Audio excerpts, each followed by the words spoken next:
Hey, everybody. Hey there. Hey, replay people. I heart you. I heart each and every one of you.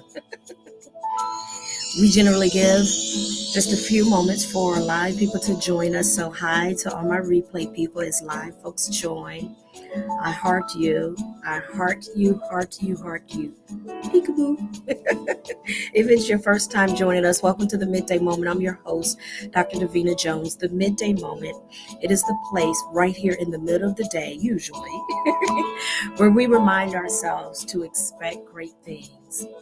And we expect great things not because we ignore the questions of our day, not because we ignore the challenges of our day. We expect great things because we recognize that we're fully human and we're fully divine. And in our fully human selves, we got stuffs. Out of the heart flows the issues of life. We got some heart issue stuff. And we talked about healing hearts yesterday, healing those issues and so forth. We talked about that yesterday, the heart prayer. And the reason why we know that there's healing for the heart, because in our divine selves, we got the answers. Fully human, fully divine. Stuff answers. So the midday moment is designed to make sure you are tapping into your divine. Because when you tap into your divine, you tap into your river of hope, your river of resolve, your river of peace, your river of answers, your river of strength, your river of joy, your river of healing, your river of restoration. All of that is in your divine. So let's sing about it. It's time for the midday moment. It's time for the midday moment. It's time for the midday moment. Oh, it's time. Yes, I'm expecting great things. Everybody say, I'm expecting great things. Come on, believe it. I'm expecting great things. I'm expecting great things. And where are we expecting at? In my life. Yeah. I'm expecting great things. In my home. Oh, I'm expecting great things. Yeah. And all around me, I'm expecting great things. We'll trickle there. Eyes may not see, but I choose to believe. You may not see, but I choose to believe. They may not see, but I choose to believe. Sometimes I may not see, but I choose to believe. Everybody say great things. Yay. All right, y'all, say thank you, theme song. Come on, say thank you, theme song. And theme song says, you're welcome. Dre Metler loves when I do that. He was like, I think that's so funny. Every time you say theme song says, you're welcome. All right, everybody. So welcome to the midday moment. Oh, my goodness. Woo! I just finished an appointment and it was absolutely amazing. You know, when you sing expecting great things, creating great things, it's almost like sipping. sipping on strong drink, and eventually you become intoxicated. You become intoxicated with your ability to create, manifest, and believe in great things, and you start doing it. You start actually living it, and then you have moments where it almost feels normal because you've been drinking this whole time. It feels a bit normal, and it takes another moment sometimes to say, "Wow, yes, this is what I've been drinking on the whole time." So no wonder I'm feeling it. I've been drinking on this for a while now. All right, so Um, we have been journeying together. I say we because the midday moment is not alone. It's not alone with each of you. The midday moment is also part of a larger network, and our practice is called Kingdom. It's a way of being, seeing, thinking, believing, and so forth. A way of living your life so that you can go from abundant life to more abundant life. That you can go from life, you go from existing, you go to life, to abundant life and more abundant life. You have that opportunity, okay? And it is not dictated by that around you, it's dictated internally. And so the midday moment is designed to help you tap into a part of our practice if you so desire. And so so we offer that to you. I've often said that there's a certain way that I live my life so that I can overcome on purpose, not drown in despair, sorrow, but to overcome. I didn't say I'm exempt from it, but to overcome on purpose. And so there's a certain way that I live my life to do that. So I offer this certain way to you. So a certain way I live my life to overcome, a certain way I live my life to overcome on purpose and to then live on purpose. I plan to have more peace in my body, more peace in my relationships, and more peace in my money. And so I share these practices with you. And I plan to live out my purpose. I believe that each of us, we come into this life experience with certain gifts, talents, and sensitivities to help us navigate and become aware of why we are here. You were born on purpose. You were born on purpose to overcome on purpose, to live on purpose, to live out your purpose. You are not a mistake. You are not an accident. There are no accidents. Collisions. You might have got here through a collision, whether that collision was incest, whether that collision was rape, that collision might have been a one night stand, the collision was they thought they were in love and then they divorced. Whatever the collision was, you are here. You are here. And I celebrate your presence. I celebrate you being here. Well, together we have been reading through Life Changing Prayers. This is the bestseller of the bestsellers, and it is indeed life changing because prayer is a conversation. It is a conversation you have with God. And because God is love, this is a conversation you have with love. And honey, when you have a conversation with love, it changes everything. Not because love changes that thing, but because your conversation with love changes you. Prayer changes you so that you can then change the thing. So it's life changing. All right. And so we've gone through several prayers. We've introduced you to several prayers that you can pray at any time of the day, any moment in the year, any day of the week. You can pray and affirm these prayers as a part of your practice so that you lift yourself in this love conversation. Y'all remember that song? I love that song. Love. The original is BBCC Wine, is where they say, no, forgive me. The original is Jennifer Warren, I think, and Joe Cochran. I think those are the names. Love, lift us up where we belong. BB and CC saying, Lord, lift us up. I could sing either one because God is love. Love, lift us up where we belong. Your conversation with love, it lifts you up where you belong in the Christ consciousness. Christ being a way of thinking. Okay. Christ, our way shore Jesus, who embodied Christ and showed you that you do too, had a way of thinking. And so we refer to Jesus as a way shower, our way shower that shows us how to think healing thoughts, how to think forgiving thoughts, how to be forgiving, how to be healing, how to be the presence of peace in the midst of chaos, right? So this conversation with love, it lifts you. It lifts you. Love lift me up where I belong. Lord, lift me up where I belong. We sang that as a part of my college choir too. It was one of our closing songs. We did a program feature with Dr. Rebecca Steele called From Bach to Gospel. So we did all of these.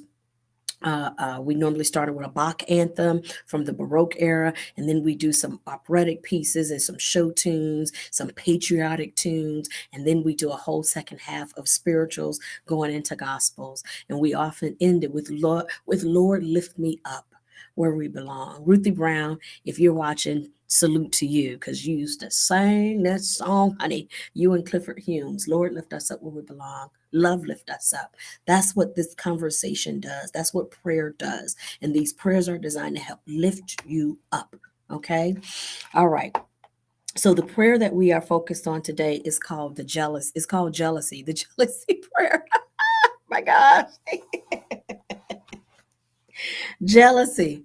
And so I've got to share the daily download from today from Dr. Gerard R. Pulley, because he spends the first part of the daily download morning teachings on the same prayer. And then I share my light in the afternoon. And I love the way he talked about it today. We have a tendency to see God the way we've been introduced to God. So if you were introduced to God as a jealous God, because Moses said that, but that was how Moses saw God. Moses was working out how do I frame and work through what I'm seeing, and that was what he kind of projected onto God. And so that doesn't mean you have to carry that same definition of God being jealous, because if you recognize, if you honor and affirm a jealous God, then it gives permission for jealousy to be a part of your experience. And it doesn't have to be. You do not have to operate in jealousy. Okay. So you can listen to the daily download to get some more of that, because I desire to kind of use that and pivot into how I'm experiencing this prayer today and the thought of this prayer. So not only have I elected to not see God as a jealous God, but to see God as love, and love is never jealous. I've elected to see God as love, as the energy of love, the everlasting, unconditional energy of love. Because I've elected to see God as the everlasting energy of love, and myself as an offspring of love, and to see you as an offspring of love, I'm practicing how not to live or to give way to thoughts, concepts, and responses and actions to the concept of jealousy. Because love is not jealous. Love is not jealous. Love is not jealous. Love is not jealous. Nope, it is not. And so not only am I learning to live by that belief, and within that belief system, um, I am also, here is how I'm hearing this today. I'm al- be-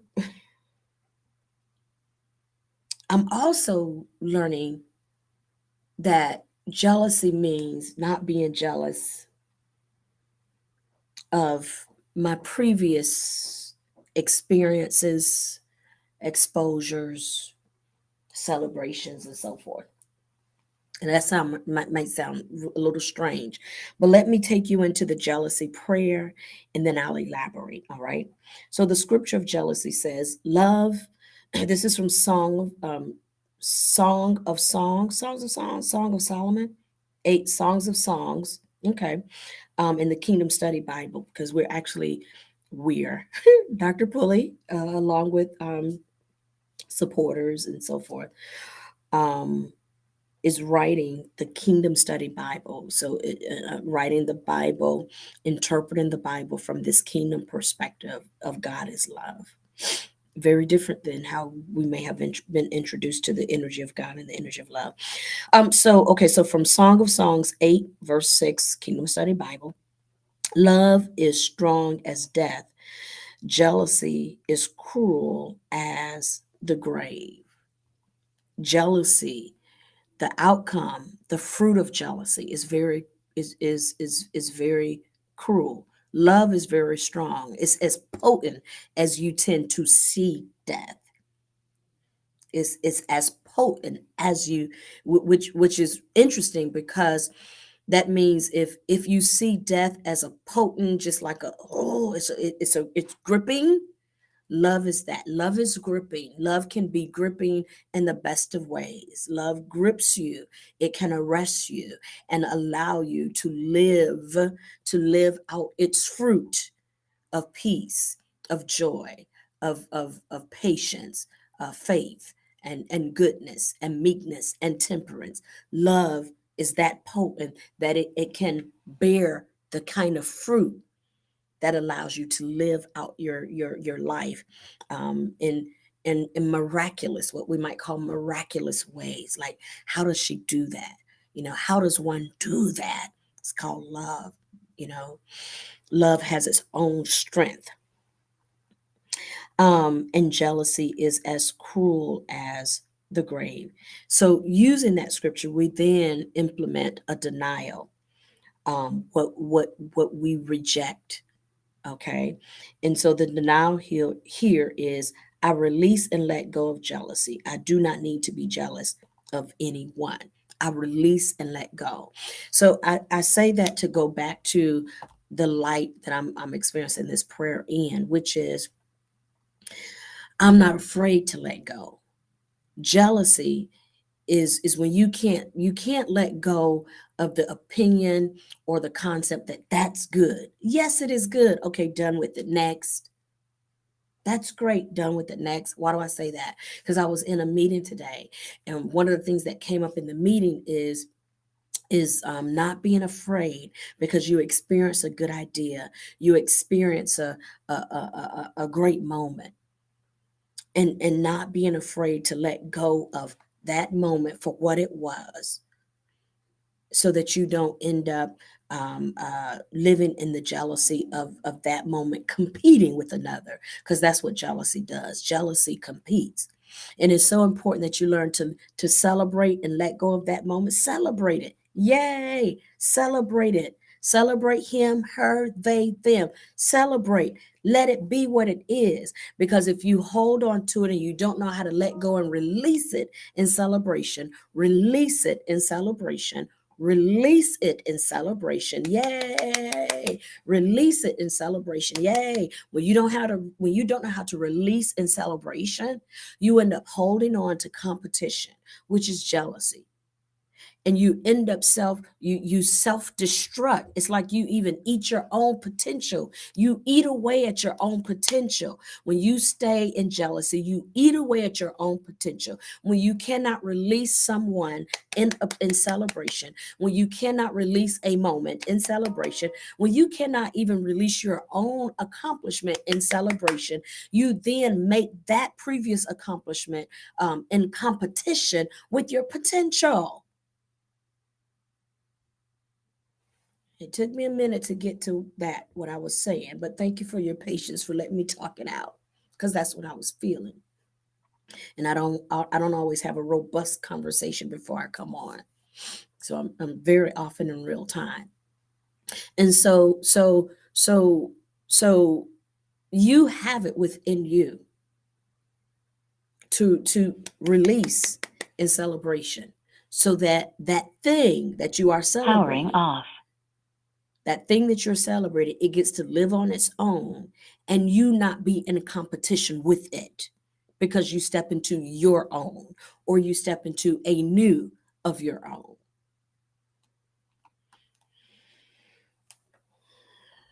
You don't have to compete. You do not have to compete. You don't have to compete. You don't. And I'm encouraging you to not do so, because then you restrict yourself. You restrict and you smother your own potential to do whatever it is you are called to do, or to do your next. And so this was very real for me today, because I heard Spirit say to me the other day, it was something that I was a part of, and it was really beautiful, great, had a lot of potential. And I was trying to hold on to it, because I'm like, no, this is good. Ain't nobody gonna come and get the glory after I put in all of this work. Ain't nobody gonna come and get the glory after I put in all of this work. And what I'm really working in is jealousy. Like, I put in this work and then they get the credit and they get the glory. I was really working through jealousy. I put in this work, they get the credit and they get the glory. Jealous that I didn't get the glory. And so I heard Spirit say, release it, let it go. Because if you don't, you're going to block up your potential for the next. And so I had a meeting today that was a confirmation. It was a confirmation of what's ahead of me. It was a confirmation of something that I had been thinking to do. And I had a meeting and I didn't even express all of it. And somebody came and said, well, this is what I see. And I'm like, oh my gosh. But had I stayed, had I been seating, had I been seated, and seated, had I been seated and sitting with jealousy, afraid of that glory over there and afraid of that, like ain't nobody gonna take my glory. Had I stayed there, I wouldn't be in a position to accept the next. I wouldn't be in a position to release and work with my next gift of potential, my next gift, and my next creation. Jealousy keeps you from being creative. Jealousy keeps you from being creative because you're busy looking over there. I gotta go. Oh my God. Thank you for letting me talk this out. My goodness, it's 20 minutes. Jealousy keeps you from being creative because you're looking over there. Jealousy keeps you from being creative and innovative. Love is strong as death. Jealousy is cruel as the grave. I release and let go of jealousy. I do not need to be jealous of anyone or anything. We are all one. We are all the same. The same place I got that idea, I can get another one. The same place you got your idea from, divine mind. It's enough to go around. It's enough to go around. It's enough potential to go around. The universe is abundant. It's enough to go around. So I don't have to be jealous. I can release and let it go. And I can release in celebration. I know I was preaching to myself for real. I say that, but for real today, I was talking to myself. I was talking to myself for real. Thank you for listening. I was talking to myself, but thank you so much for listening. I appreciate it because I really was. This was a whole love conversation to me about me. Release and celebration, because if you don't, you block up your potential to create and be innovative. We're all one. We all come from the same, and all of these ideas and experiences we can create from the same. We create from the same divine mind. I was talking to myself. I love you. I thank you for being with me today. It was my little break. I'm going back to work now. Thank you. Thank you for your comments, your expressions, your shares, your likes, your hugs, your reflections, your observations, your gifts, your offerings, your presence. Thank you. Thank you. It's an encouragement to me. I pray that I'm an encouragement to you. Thank you. All right, y'all. Have a good one. God bless you and God be you.